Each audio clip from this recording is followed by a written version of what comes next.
Muwu has obtained Dragon Claws on their 10 hit point 1 defense Ironman. This has been a dream of mine for my 10 hit point Ironman forever. And right now they're speechless, but there's a good reason why. Not only did it take them months to find teams, but they also received almost every item they can't use first. And it took 20 million points boosting to finally get the item. What a wild grind. The grind was painful. He watched other people get claws 7 times, but he got used to seeing other people get the drop, watching over 17 bill worth of purples pass to his teammates. But now that he has the claws, he can rejoice, because since Ironmen don't gain XP from PvP combat, he plans to try one-shotting some PKers in his bracket. After all the hours I've put into Solus Adamus, even I don't have claws, but I do have a Granite Maul. So when are we doing this 1 versus 1? Me against you, Muwu. And welcome back to the community channel. Dead? Oh! I was too busy talking, bro. Whew. Another few ticks and the flea would have fallen. But he's not discouraged and he sticks with it. I would love a fang, it'd be so good. Give me a fang, not a ring, a fang, a fang, a fang, a fang, a fang, a fang, a fang, a fang, a fang, a fang, a fang.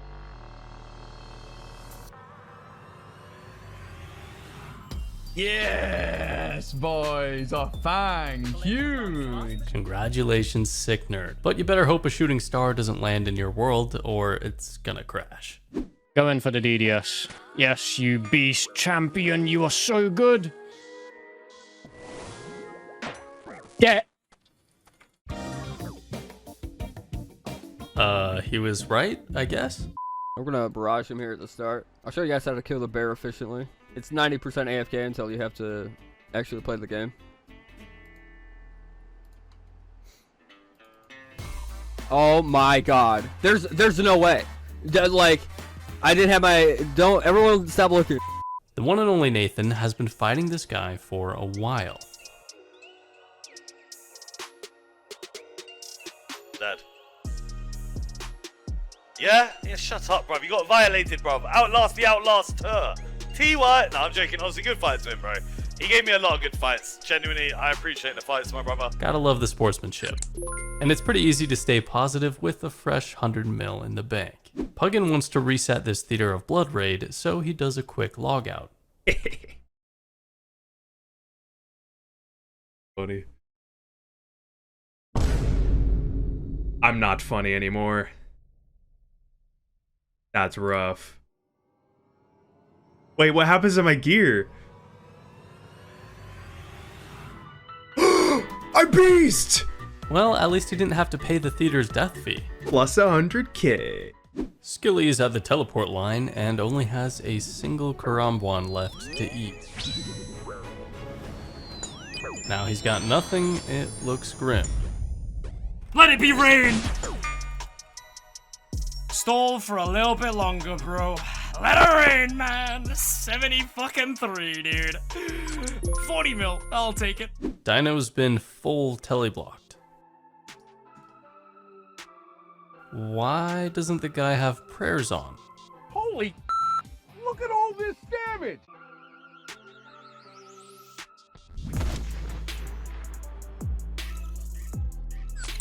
Smited for a Void Waker. That's gotta hurt. Is trans considered EDM? Definitely. What? Wait, where? It says I got an abyssal whip. Where? Am I high? There is not an abyssal whip on the ground. Okay, what is happening? It just says, yep, cow received a drop abyssal whip. And there is no... Wait, did I instantly pick it up? Wait, what?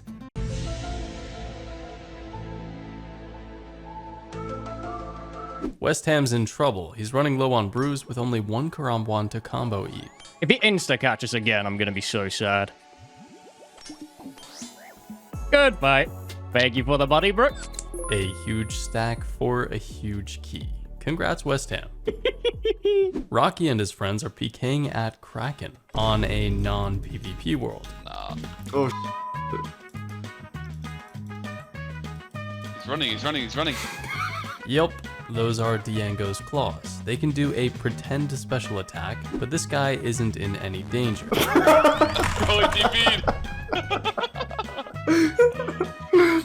Classic. Dino's back in the Rev Caves, pushing his luck again. That's refrozen again. Woo-hoo! Max it into a max it. Ooh, back-to-back max hits for 112 damage. Very, very, very lucky. Honestly. Let's try that again. Yo, bro, don't pray. Wait, man! Wait! Huh? Welcome back everyone for the final episode that I'll be hosting of the Speedrun Breakdowns. My name's Erti, and over the last 8 episodes we've taken a look at some of the high-level speedruns that Old School has to offer, starting with Gauntlet and making our way to Tob, followed by Inferno, then Chambers, then TOA, and finally to round us off today, back to Challenge Mode Chambers. Today's run is once again from Rastaman. We've seen him twice before in the Inferno and regular solo Chambers. He's a powerhouse for these 2 pieces of content especially, and his solo CM run today is no different. Here, Rasta begins with a double hammer and gets to macing. While a zero anvil is possible, it's also highly unlikely and not really worth resetting for. This good 1 anvil will do the job, and he races onto crabs after grabbing an overload and a prayer enhance. This crab dance is second nature at this point, and he really doesn't miss a tick setting up for each crystal. In his inventory, he's making use of the new rings from Desert Treasure 2. Rasta's actions when banking are well scripted, and he loses almost no time at each chest. Ice Demon spawns, and unfortunately he splashes his hammer. Fire Surge is still highly effective, but that missed hammer is going to cost a few seconds. Into Shamans, and all he has to do is stick to the walls and T-bow the Shamans. Being next to a wall prevents Shamans jumping, which would be a big time loss. Shamans complete, Rasta makes his way to the second floor with a downtime of just over 6 minutes. Not bad. He's no prepping this raid to save even more time, but he only has sweets and a prayer enhance for supplies. His approach at Vanguards is extremely important, making sure to minimize the damage taken by attacking select Vanguards and not aggroing them unless necessary. Rasta is making every effort to maximize switches and doing takeoffs. Every bit of accuracy counts in a speedrun, especially in a potentially dangerous room. Every time the Vanguards go down, he's chomping sweets to gain HP and run back. After killing the Ranger, he picks up supplies and moves into thieving. After an instant bank, he now needs to collect 30 grubs to feed the scav. There's a lot of RNG to thieving, with some chests yielding 0 grubs. This room has been fantastic for him, and Rasta is onto Vespula in just 10 minutes since the raid began. Even in a CM, Shadow accuracy reigns supreme, and in no time at all the room is done. At Tightrope, he'll be using a method popularized by Kirby. This skip uses some nifty mechanics with Phoenix necklaces clearing the damage queue, as well as sweets to tick eat above a low starting HP to survive the initial hit.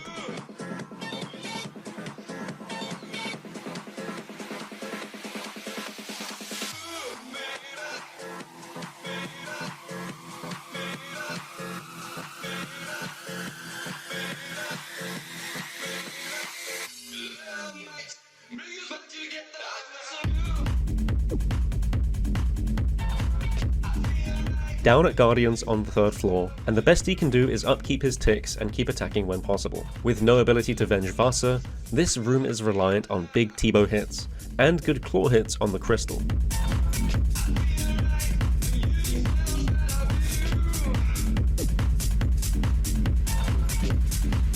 Rasta gets a full 4 T-bow shots and moves to the crystal with 2 big claws. Off the crystal and Vasa is 50% HP. A 1 crystal Vasa would be exceptional. A few hits later, and it's apparently RNG isn't quite there. A 2 crystal is expected, and after a few more hits he pulls up to finish the job. Next up is Mystics, and Rasta is utilizing max mage gear. Interestingly, the Shadow increases damage and accuracy granted from the magic attack style, and magic damage percent by 3 times. This means Salve, which applies its accuracy and damage elsewhere, does not get the bonus. This makes Occult a better switch than Salve when using the Shadow, and with the new Magus ring, those Mystics get destroyed. The final room before Ulm, the Muted Isles. This room is notoriously badly designed, with a lot of unavoidable damage. Rasta will need to cut the tree and tank. Good prayer flicks and some gear swaps will help. He's looking for a sub 19 into Ulm.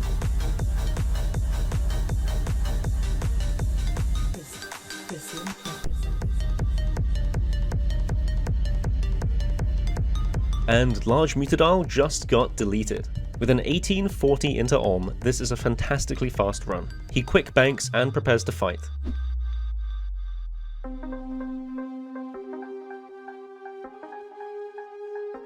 The first hammer lands, and this is crucial for good CM times as the defense of Olm is increased in CM. Much like regular Chambers, he's using his Shadow Cycle to deal damage to the Mage Hand, and even on CM it has fantastic accuracy. For melee, instead of Scythe, he's using the Dragon Hunter Lance on Crush, while wearing Inquisitor armor. This highly accurate setup at the cost of defense, in other words a glass cannon setup, works really well. In order to improve his defense, he's flicking to his Masuri armor before Olm attacks. In the Shadow Cycle, occasionally you have to tank a hit, and Rasta is making sure to flick Masuri for this as well.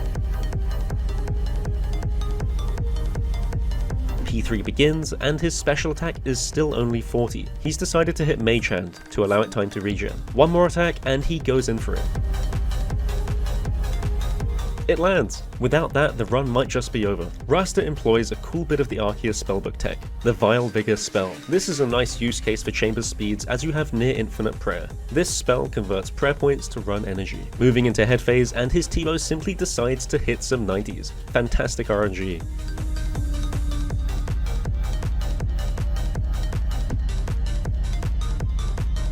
A few more large hits, and he ends by pulling up to the front. Rasta completes a solo challenge mode in 26 minutes 27 seconds. This was an incredible run with almost no mistakes to be found. This time is really well deserved. And with that, we're done. Thanks so much for watching these runs. It's honestly a pleasure to share some of these strategies and showcase these amazing players. A big thank you to the RS Chronicles team for giving me the opportunity to do so, and make sure to subscribe if you enjoyed. Make sure to leave a comment on your favorite speedrun in this series, and this has been Atty. Until next time, take care.